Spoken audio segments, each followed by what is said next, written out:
Colonel Sophia Qureshi के खिलाफ अभद्र टिप्पणी करने वाले मध्य प्रदेश के वन मंत्री विजय शाह मुश्किल में आ गए हैं।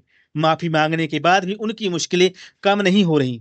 हाईकोर्ट के आदेश पर उनके खिलाफ भारतीय न्याय संहिता 2023 की धारा 152 और धारा 196 एक बी के तहत एफआईआर दर्ज कर ली गई है।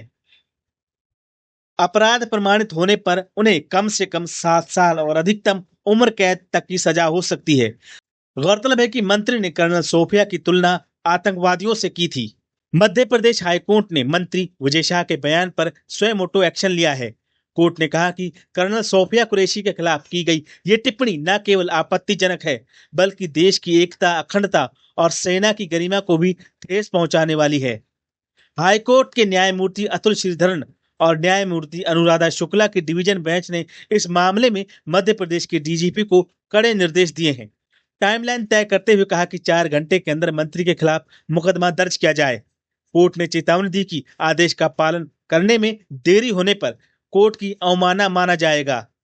मध्य प्रदेश हाईकोर्ट के आदेश के बाद मंत्री विजय शाह पर गिरफ्तारी की तलवार लटकने लगी है।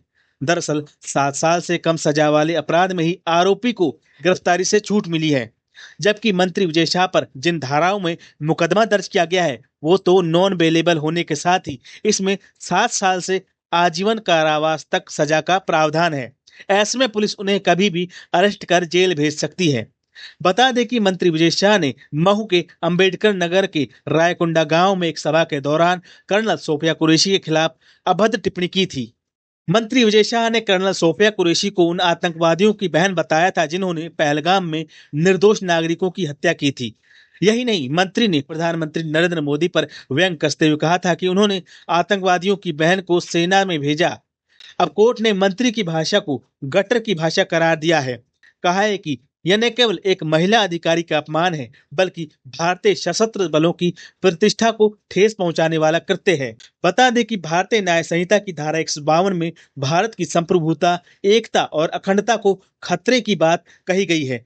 अलगाववादी भावनाएं भड़काने की आशंका पर इस धारा का इस्तेमाल किया जाता है। इसके अलावा भारत विरोधी उत्तेजक टिप्पणी पर भी यह धारा लगती है। इस धारा में न्यूनतम 7 साल की कैद से लेकर आजीवन कारावास तक सजा का प्रावधान है। इसी प्रकार धारा 196 एक बी में धर्म, जाति, भाषा के आधार पर कई समुदायों के बीच दुश्मनी को भड़काने की बात कही गई है। इसमें 7 साल तक की सजा का प्रावधान है। ऐसे में अब ऐसा लगता है कि मंत्री विजय शाह की कुर्सी तो जा ही सकती, साथ ही गिरफ्तार भी हो सकते हैं और उन्हें सलाखों के पीछे भी भेजा जा सकता है, क्योंकि ये धाराएं सभी नॉन बेलेबल हैं।